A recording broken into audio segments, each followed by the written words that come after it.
Oh, viewers. Contingency Reviews seems to be becoming a regular feature on this channel, doesn't it? This is a 2021 Ford Focus 1 litre ST-Line X Edition with a mild hybrid system. It's been very kindly lent to me by Constable Tom Bailey, whose MGTF you might have seen on the channel a couple of years ago.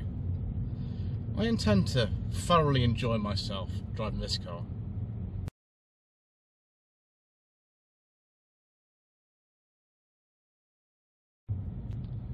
So this generation of Ford Focus came out in 2018. This is a version of the 1 litre 3-cylinder engine which powers the majority of them. There have been various power outputs over the years, starting off with an 85 brake horsepower version of this engine, a 100 brake horsepower version of this engine, that might be the most common one actually, a 125 brake horsepower version of this engine available with both just a normal turbo and a turbo and a mild hybrid system like this one. There was also a 155 brake horsepower engine with the 1.5 3-cylinder, which is also available as a 182 horsepower. When this car was facelifted, which was October 2021, although this is actually a pre-facelift but a delayed registration one, the 155 mild hybrid 1 litre from the Ford Puma became available. And if you really want to go crazy, then you can have the full fat ST, which has a 2.3 litre engine and 280 horsepower. There were also some diesels available, but as usual, due to controversial government legislation and all kinds of other reasons, we don't talk about diesels on this channel.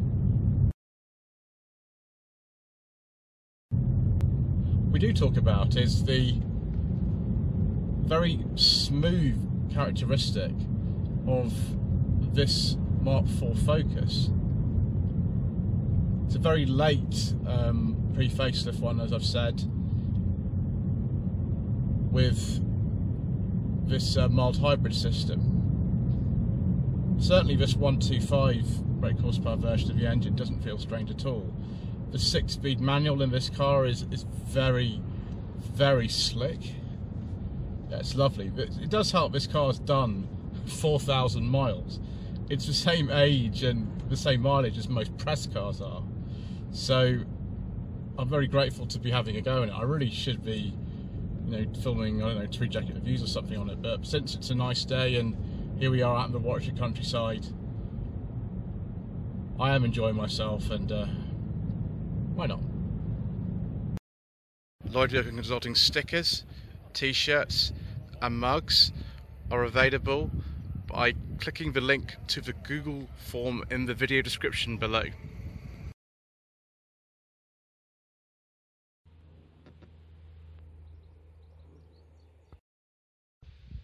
Apologies for the wind noise, viewers. Again, it's such a privilege to be driving a car at such low mileage. Although this isn't the bang up-to-date model, which would actually have a different front end. It's just over 6 months old, so it's hardly like an old version of this car. It's only done 4,000 miles, so I'm very blessed once again to be having a go in this. I think the styling of the car is pretty good. I would prefer the Vignale. That's much more up my street. The ST and ST lines, they're not really sort of my thing, but certainly it looks pretty mean with these twin exhausts down here. Although why there's like a separate cut up for the bumper there where there is no exhaust, I don't really know. Answers in the comments section. Got all-round parking sensors which a car like this, where the rear visibility is not the best, is pretty good. Adaptive lights, I think this car has as well. They're all LEDs and all sorts of exciting things like that. First thing we'll do actually is take a look in the boot. It's 370 litres from what I can recall. I don't think there's like an electric system on there or anything like that. We'll just turn those over if you don't want to show any addresses or anything like that. Let's just lift this up. No spare wheel because there's a mild hybrid system in here which takes up that well. That's a bit of a shame. At least the boot's not actually lost any capacity apart from spare wheel well, so about 370 litres. And do we get LED boot light? No, we don't. That's a bit of a shame. Never mind. It's a very sort of well proportioned area, and this low lip is actually quite a lot less intrusive than a lot of other cars. Obviously we have tethering points and things like that in here. The only thing I would say is that a Ford Puma does have a bigger boot than this, and of course you can sort of drain that out by taking out the plug at the bottom and things like that. It's about 455 as opposed to 370, so just kind of look carefully at what your options are. Normal boot here, no electric opening. I'm not sure actually you can get an electric opening tailgate on one of these, maybe on the Focus Estate, which of course has also got a larger boot, so that might be worth looking at. I do have a walk around of a very early Focus ST Estate that I did at the Goodwood Festival Speed in 2019 actually. So that's a very popular video for some reason. So if we get in here, this is my driving position. I am about 5'11". There's actually a fair bit more room in the back of here than the Fiesta Active that Constable Bailey's lady fiance has, and you would have seen actually on the channel earlier. So it appears to be a bigger car, this.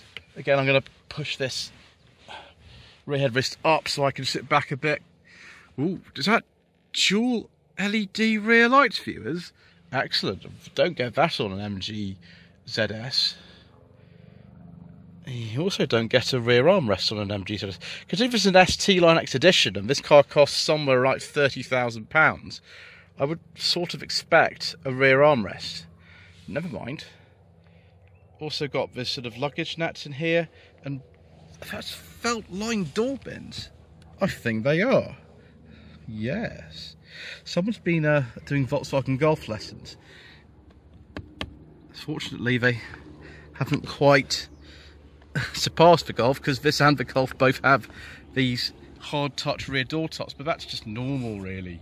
It's not really an issue. I mean, you know, if you're fussy, then that might be something that you know, you get concerned about, but well, I give that a pass. It's just normal. I've actually got door edge protectors on this car, which are an option. You can see just here, I'll show you. You can see they go away, and if I pull this out, they come out again. It's handy, isn't it? Keyless entry, of course. It's quite a sporty driving position in this car. It's quite low. We've got some red stitching like in all the modern MGs, and there we go. Look at that. Loading up the driver's display, reminding me we're in a Focus. Perhaps it looks futuristic like it was for that Focus concept car, which I think came out in 1993. That's going to take an age to load though, isn't it? Or it's not going to load at all. Never mind. If we go down here, we can actually see we've got two USB ports, and they're not USB-C, which is very good as far as I'm concerned. Also, 6-speed manual, which feels lovely in this car. One thing I don't like is the fact I don't think you can get a normal handbrake with these. I think it is just automatic handbrake, which is not my preference, but there we go, never mind. Oh, you can adjust where these cup holders. That's quite a useful thing, isn't it? That's good. And you can put those away. The automatic feature should be good though. And we've got sort of a place for putting all kinds of random stuff like keys, and I just lift that up and you can put even more in there. That's a very handy thing. Shared with the contemporary Fiesta. Right, we've also got dual zone climate control, heated seats, heated front screen, heated steering wheel. So good old-fashioned buttons and knobs for the climate control, which is a massive blessing. I can't tell you how much I prefer that to you know, the things that say a Peugeot would do, or an MGHS. Soft touch dash, which is good. Steering wheel feels very nice, flat bottom of course. This is an ST-Line X. Cruise control, which is adaptive in this car as well, with a speed limiter. There's all the functions for the display that will boot up in a second. In fact, I will just pull that door to in a moment. Sorry about the lighting, viewers. Automatic lights, automatic wipers. The stop start is just here. Right, let's pull the door to, shall we? Feels very, very good quality actually. Soft touch doors at the top. I've even got more sort of felt lining down here. Yeah, someone's been to the Volkswagen school, haven't they? This is a bit weird though. It's soft touch and everything like the rest of the door panel, but it's sort of fake leather, which it's maybe not to my taste, viewers. Maybe not. Right, let's boot up the screen in the middle and try to avoid this extra light that keeps coming in, but is almost impossible to completely get rid of when you're filming at this time of year. Okay, I'm going to keep that aircon blowing a bit because, yeah, it's a little bit hot today. Hybrid gauge. Radio's not on. Excellent, no copyright infringement. See if we can have a look at stuff. We've got select screens, a calm screen. Yes, I like a calm screen, viewers. Don't want the non-calm screen, otherwise I'll end up like Edvard Munch. Audio, what does that do? Oh, it's always the radio, that's good. Navigation. Yeah, we'll look at that on the main screen, I think. Phone, and then settings. What kind of settings do we have here? Vehicle. Ooh. Auto engine off, that's useful. And forward my key, I think you can restrict the power for certain people who use the car. So you've got like a, you know, a younger person who isn't you know, that familiar with driving such a powerful car as this, and you know, they need to have that restricted. You can do that sort of thing. Local hazard information, normal operation. Yes, if I break wind in this car, then I'll also be a local hazard, won't I? Okay, so get this nice and close in. I'm afraid it's all reflecting, which is bad. If I can get that there where it doesn't think. No, it's going to be very close, I'm afraid, viewers. You're going to have to do reflections.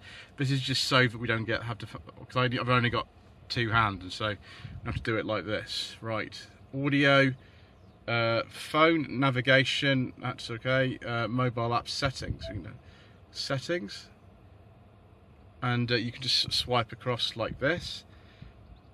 Valet mode, eh? Interesting. Phone, does that mean you get Android Auto and Apple CarPlay? There must be somewhere in here. Mobile apps, maybe that's it. Yeah, I'm sure they do have Android Auto and Apple CarPlay in these. That angle's better. There we go. Okay, maybe that. Right.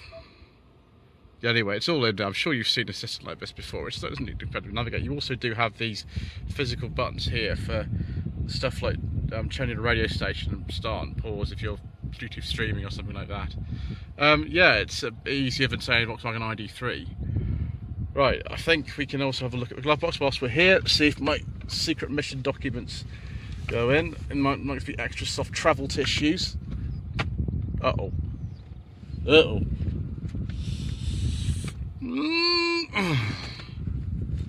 Why, viewers? Why do I keep having to drive cars but I can't fit my secret mission documents in? That is most irritating. Never learned, at least they're felt lined in the door pockets. Right, there should be a sunglasses holder. You get one in the Fiesta Active. Why don't you get one in this car? It's a bigger car. You expect that to, you know, to be in here, but never mind. At least these seats are nice and comfortable. I'm not sure if it's real leather or Artico leather, but it feels nice. Lots and lots of black stuff. I'm probably going to say this quite a lot, but my preference would be the Vignale model. That would be really the sort of thing I would personally have. this is the setup that you see when you're driving. Temperature on the left, fuel on the right, rev counter, hybrid gauge, and then the speedo there. Obviously, if you have a model without the hybrid system, then you wouldn't have a hybrid gauge. But yeah, everything feels pretty well built and quite nice in here, to be honest. Feels very sort of Volkswagen-like, if I can use that word. It's a bit dark in here. I would prefer a sunroof, to be honest, rather than this sort of black headlining. That would be nice. You can get one with one of these cars if it was an option. Right, let's take a look at the engine.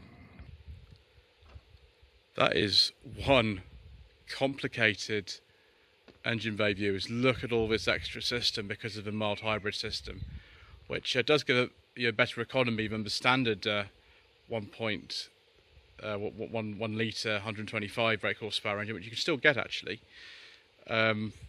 But yes, maybe it's best you don't try too much in the way of DIY maintenance in this view. And I do hope that Ford has sorted out the problems that this 1 litre 3-cylinder engine did have in its early days about 10 years ago, because they were known by a different name from EcoBoost, that's for sure, in the trade. Yeah, I think there's not much to say apart from that, really. We've got some sort of big space on this side of the engine. And that coolant reservoir looks very, very, very familiar indeed. I think it's been in Ford for about 20 years. Okay, I suppose it's time to go for another drive.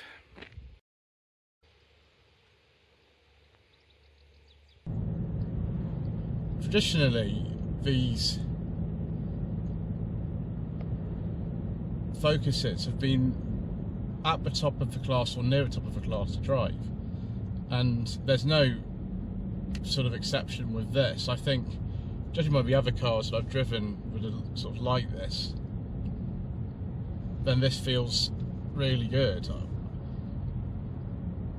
The ride, considering this is an ST-Line X, is actually really rather smooth. I was expecting it to be much worse than this.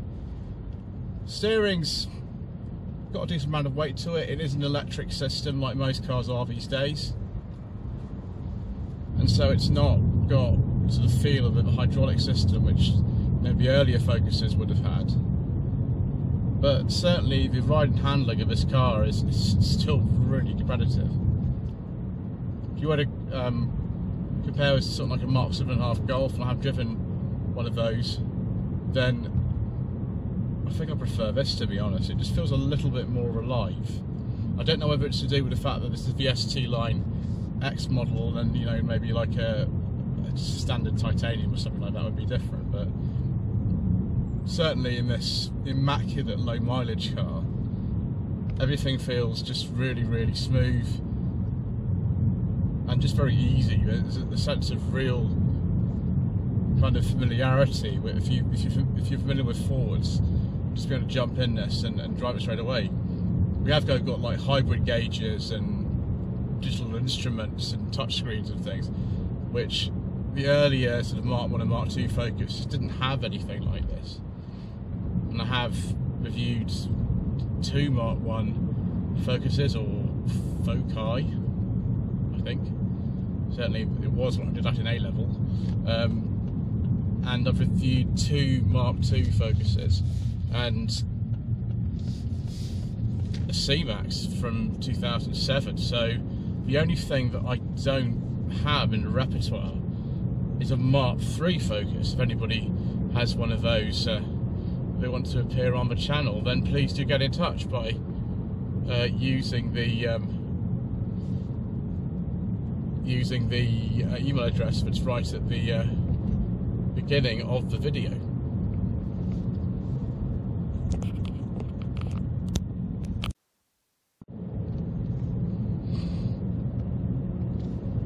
Now we're on some kind of faster roads. Let's open her up a bit. And yes, it feels good. The hybrid gauge is going in the wrong direction. It's not coming in the sort of the green eco mode. It's going over to the blue section, which means that it's boosting the engine rather than, you know, having a bit of power back. But when you've got a car like this, I know this isn't the full fat, ST, it's got under half the horsepower of it. But it feels really good. I imagine this does 0 to 60 in about 10 seconds, but it feels far swifter than that. I just can't get over how sort of composed this is. I quite like it. I don't know why it's a surprise. Normally any Focus, I'm very happy to drive any of them, but this modern one, it's completely different from the feel of a Mark 1 and a Mark 2. But considering what else is on the market and how that drives, I think this is pretty good.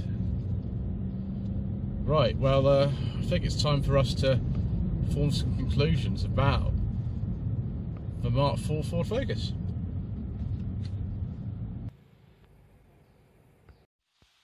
Let's look now at some Mark 4 Ford Focus trim levels. There are a lot of them.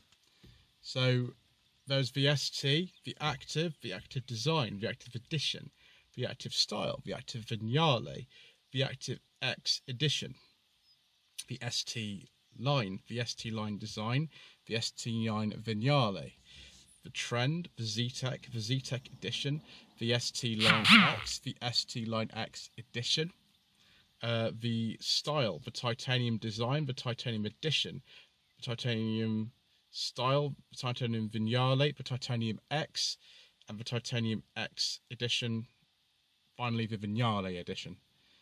I don't really know what Vignale really means anymore, viewers. It certainly isn't just the standalone model that I assumed it was. I don't think they even make a Focus Vignale as a standalone model anymore, but you know, maybe some of you know better than me. Answer in the comment section below. So the Mark 4 Ford Focus, is this something you should consider as fun daily transport? Well, I certainly think so. I'd rather have one of these, I think, than a Mark 8 Golf, that's for certain, because I don't like the sort of fiddly touch slider thing to do with the you know, volume controls and also the heating ventilation system. This doesn't have that sort of thing. And some people say that these pre-facelift ones are better than the post-facelift ones. So that's also nice. Anyway, thank you ever so much indeed once again for watching this episode of Contingency Reviews. Please don't forget to subscribe to the channel, like this video, and leave a comment below. And we'll see you again soon for more short notice videos.